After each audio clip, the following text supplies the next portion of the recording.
In 1962, Sherry Chesson's life was all about kids, round the clock. She was Miss Sherry, the host of a kids' TV show in Arizona. It was a local edition of Romper Room, a hugely popular show in those years. I've always worked with children. I was a camp counselor, I was a swimming counselor. I staged plays with them. I don't know, I just have an affinity for children. Always have, always did. So work for Sherry was all about singing songs to kids, reading them stories. At home, Sherry also had 4 kids of her own, all under the age of 8. And in the summer of 1962, she was 2 months pregnant with her 5th, and she was excited. Yeah, I was excited. I wasn't excited about the morning sickness. Sherry had dealt with morning sickness with all of her pregnancies, but this time it was especially bad. So when she got a rare moment of peace and quiet, she savored it. I was sitting on my sofa one afternoon just chugging through the paper, and I saw an article. It was a front-page story about thousands of babies being born in Germany with missing arms or legs, sometimes with no limbs at all. And it was because of a drug their mothers had taken when they were pregnant. It was called thalidomide. Fortunately, according to the article, the drug was never sold in the U.S., thanks to an FDA employee who had stalled its approval. Still, Sherry started to worry. Months earlier, her husband had brought a drug back from England. It was a sleeping pill, but Sherry thought it might help her with stomach upset too and started taking it. But what exactly was in it? Well, I called my doctor, and he says, it's probably not, but bring it in. So she did. And a couple of days later, the doctor called back. He said she and her husband had better come in again. I'm Katie Hafner, and this is Lost Women of Science. In the 1950s and 60s, a drug developed in Germany was sold around the world. It was billed as a wonder drug. It was thalidomide. Thalidomide caused thousands of babies to be born with shortened or missing limbs or no ears, damaged hearts. Many died, but in the United States the drug was never approved, thanks to a medical officer working behind the scenes at the Food and Drug Administration. Her name was Frances Oldham Kelsey. Today, the first part of our special series, The Devil in the Details, the doctor who said no to thalidomide.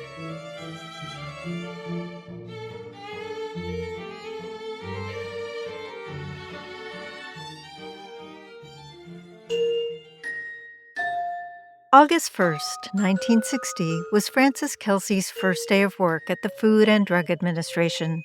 It was, typically for Washington, D.C. in the summer, hot and humid as she walked into the temporary prefab building where she'd start her new job.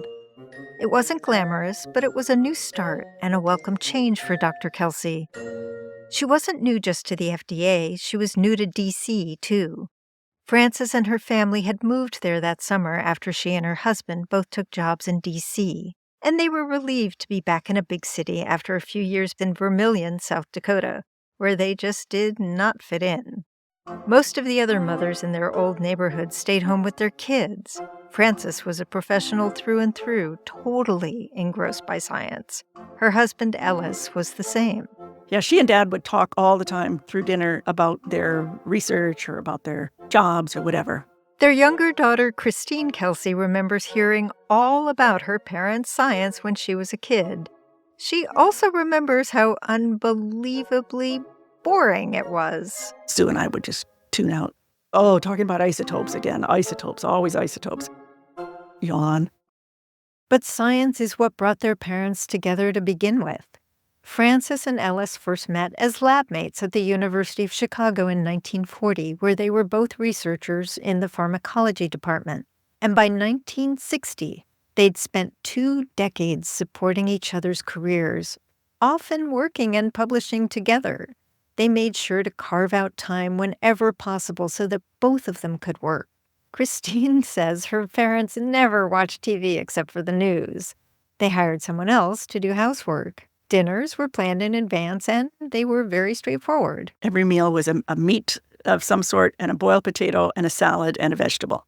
After dinner, Frances and Ellis would sit in the living room and read medical magazines together. How romantic.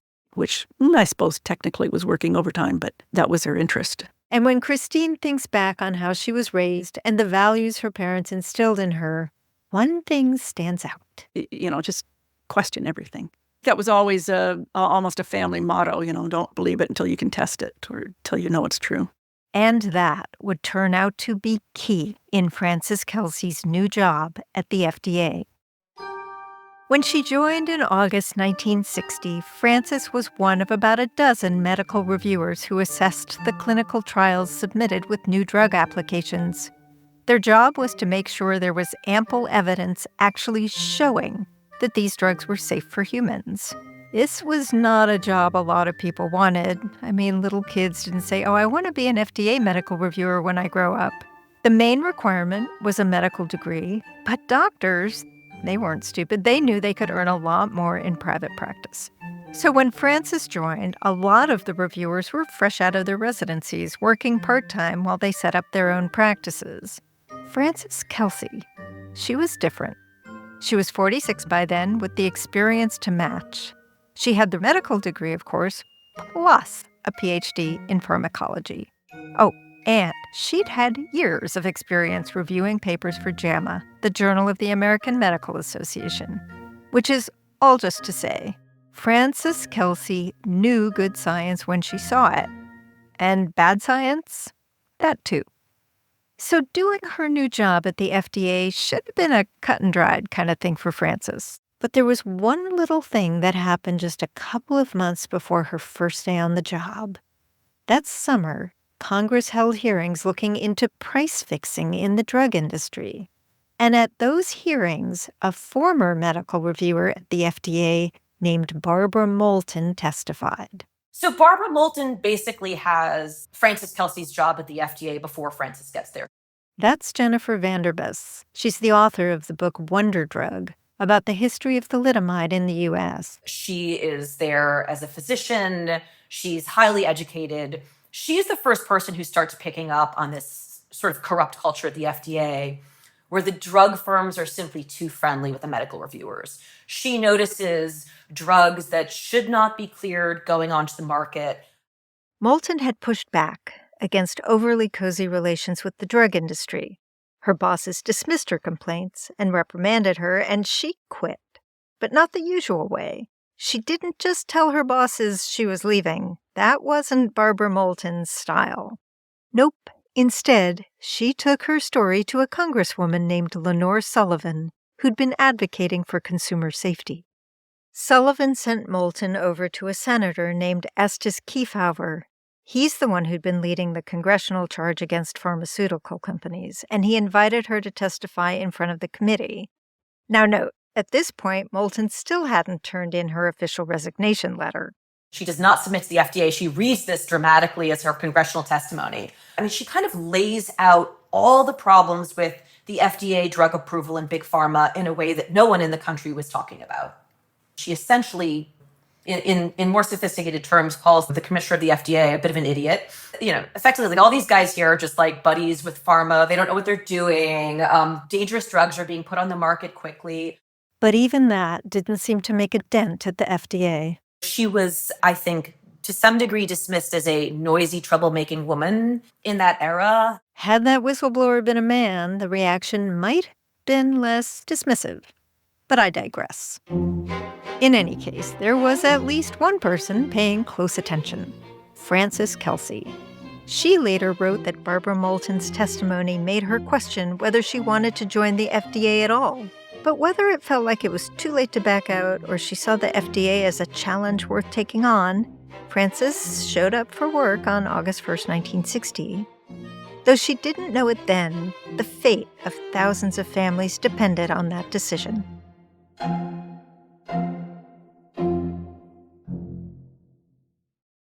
Frances Kelsey's first month at the FDA was pretty quiet.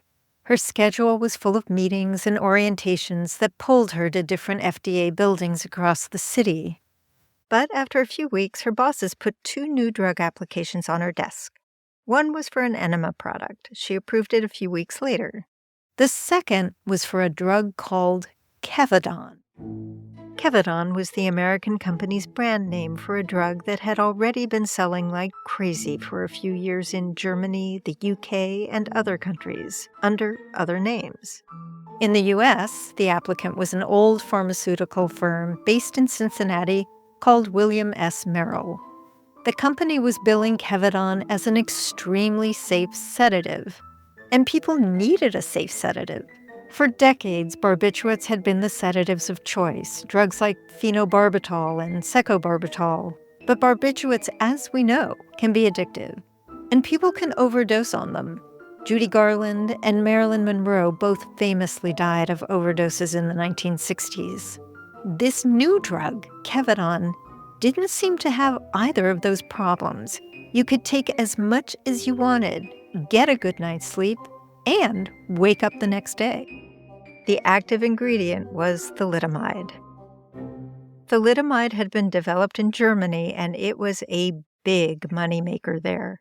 Merrill wanted in, so the company got a license to make and sell it in the U.S., and on September 8, 1960, Merrill submitted it to the FDA for approval.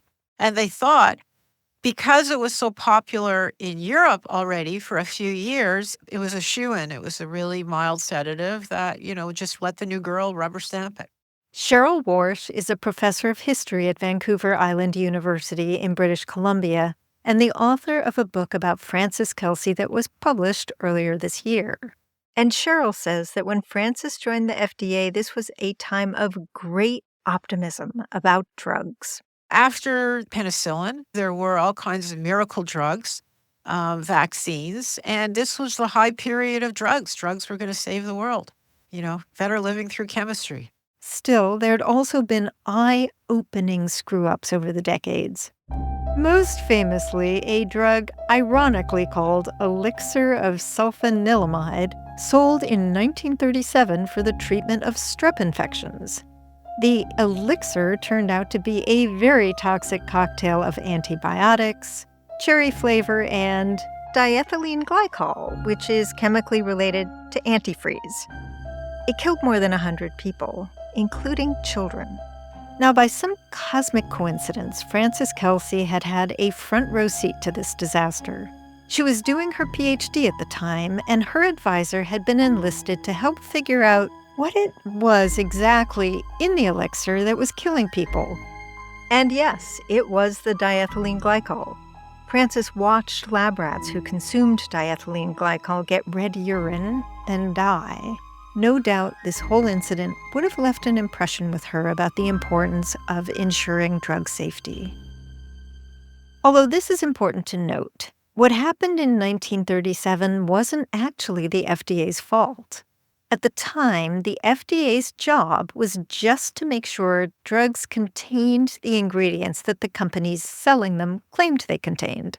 But after the elixir of sulfanilamide disaster, the FDA was required to do something most of us take for granted these days. They had to make sure drugs were safe before they were sold to the public. So when Frances Kelsey joined the FDA, here's how it worked. When a drug company wanted to take its product to market, it would submit what was called a new drug application, or NDA, to the FDA.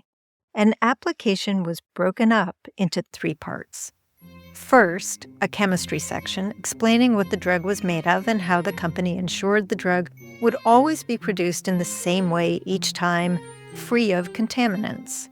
Then a pharmacology section, with animal studies showing that the drug did not have any toxic effects and that it could safely be taken for a long period of time.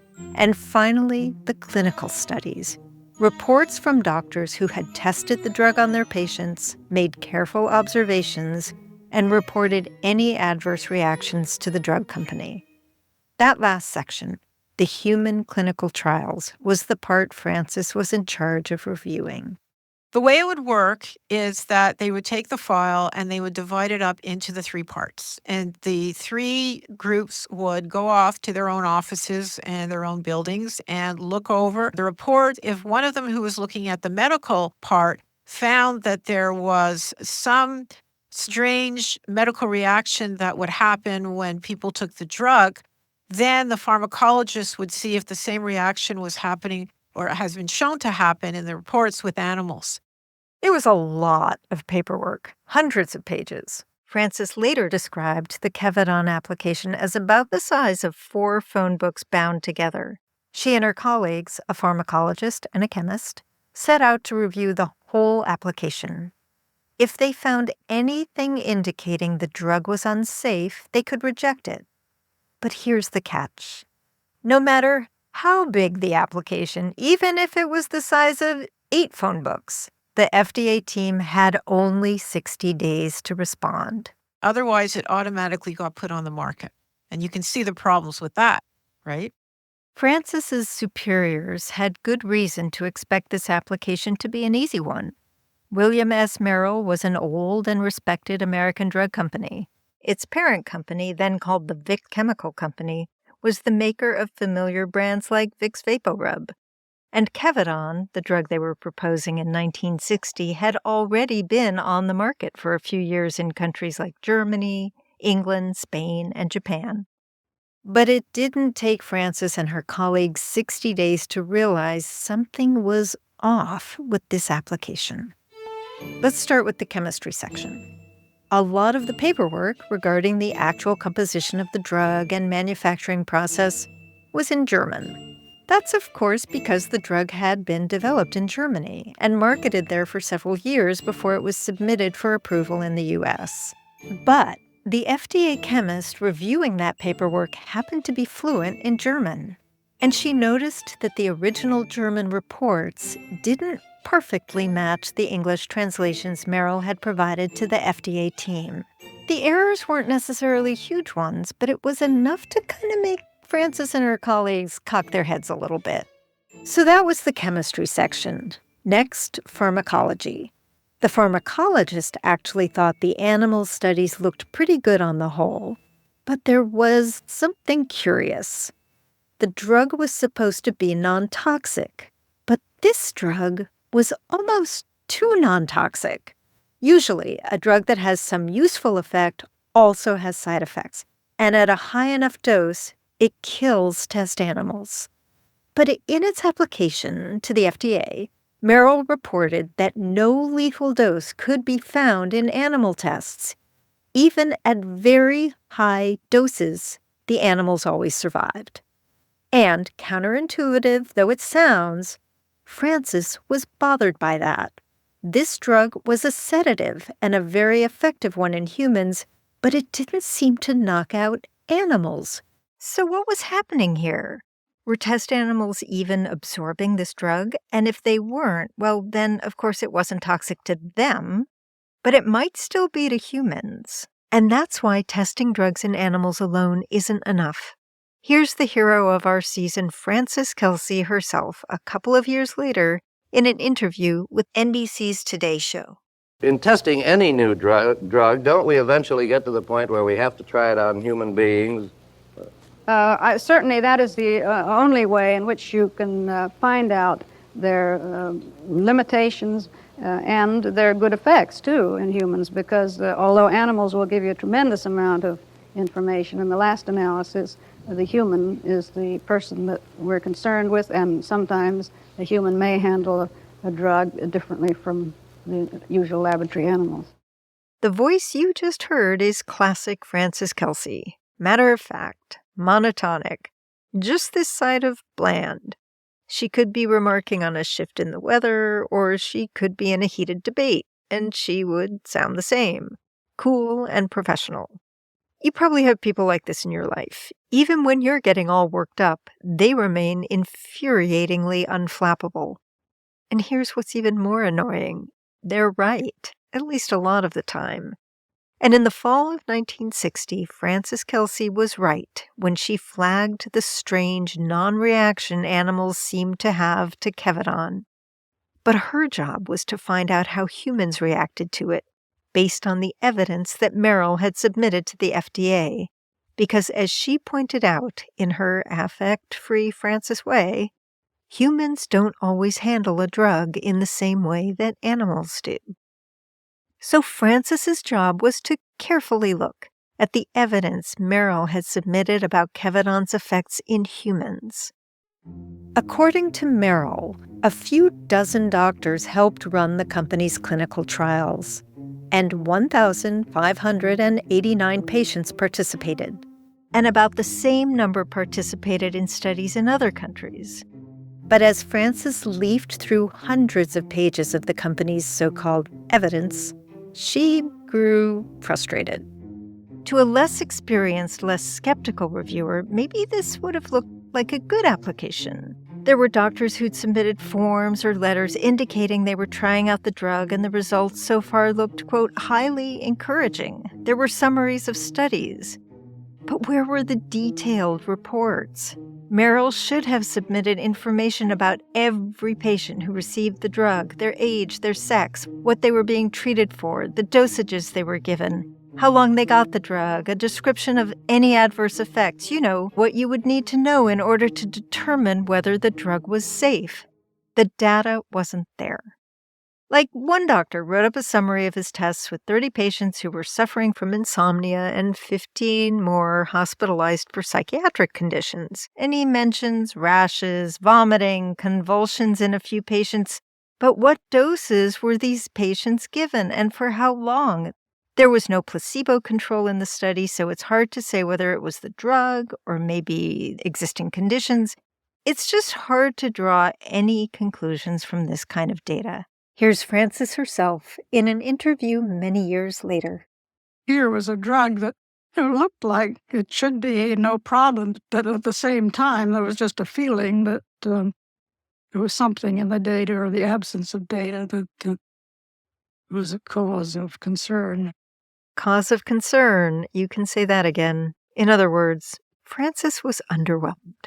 She was the worst person, as far as Merrill could imagine, to have all this paperwork land, because she could understand all of it. That's Jennifer Vanderbus again. Frances was extraordinarily overqualified for this particular job that she had, but she had a very global overview of the mess that they had submitted to her and was very confident in the fact that what she'd been handed was really dodgy.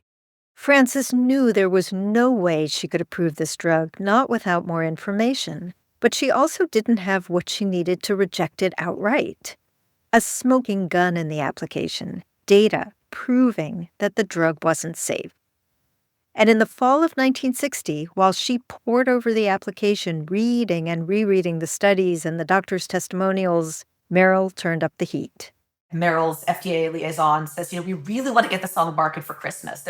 They're convinced this drug is going to be a blockbuster for the holidays. And I think this, as a pharmacologist and physician, I think this probably just made her head explode with outrage.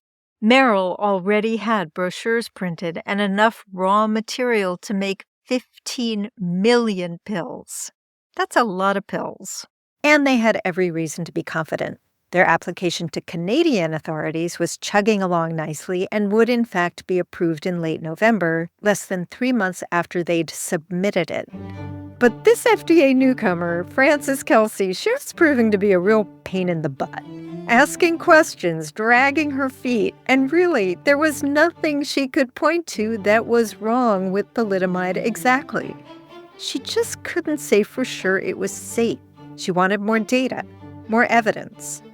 If Merrill had been right, if thalidomide was as safe as the company promised, this whole incident might have gone down in history or just been forgotten as one very nitpicky bureaucrat tying up a fantastic new drug in red tape.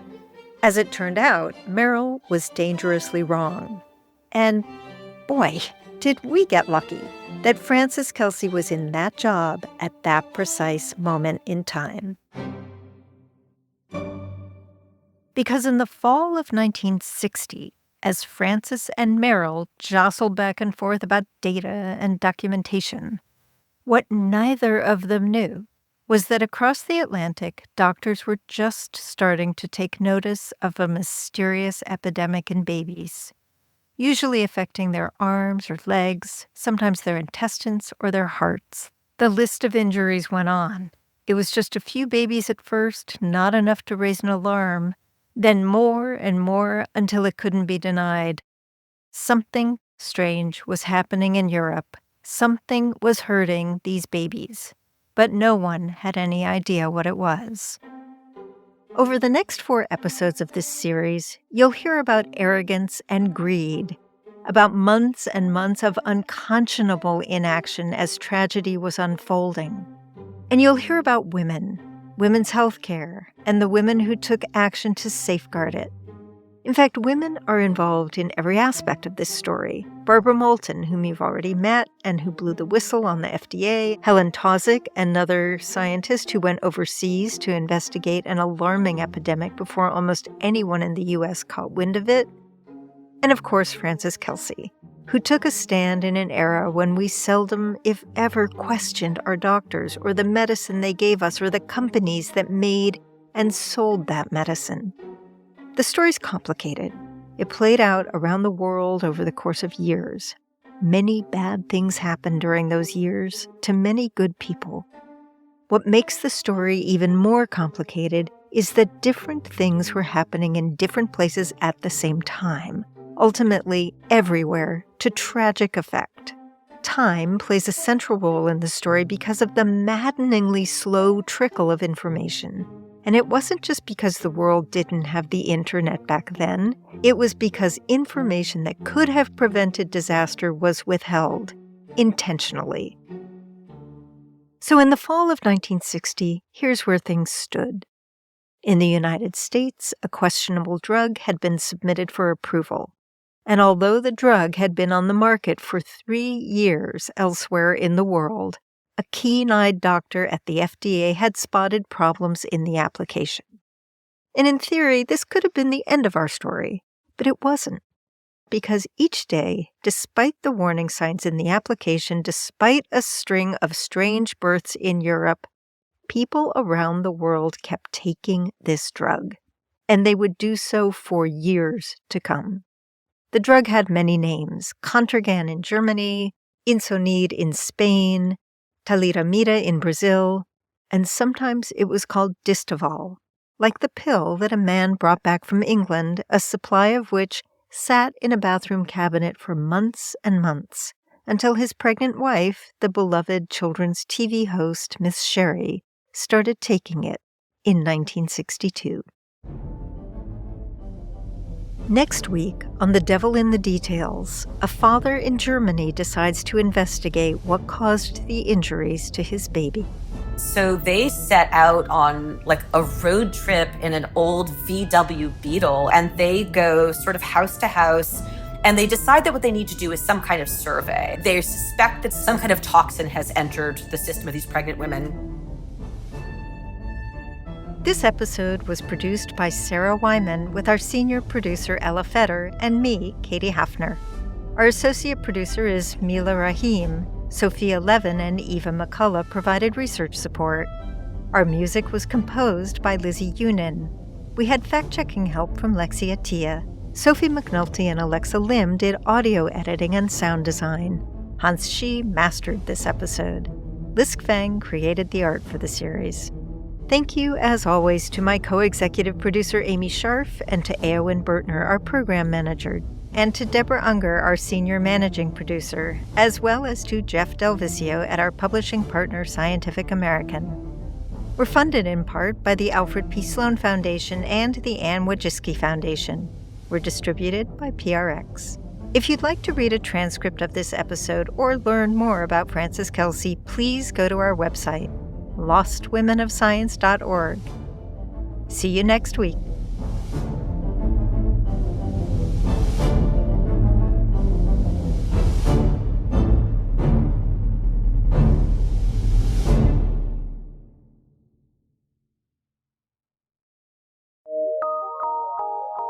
From PRX.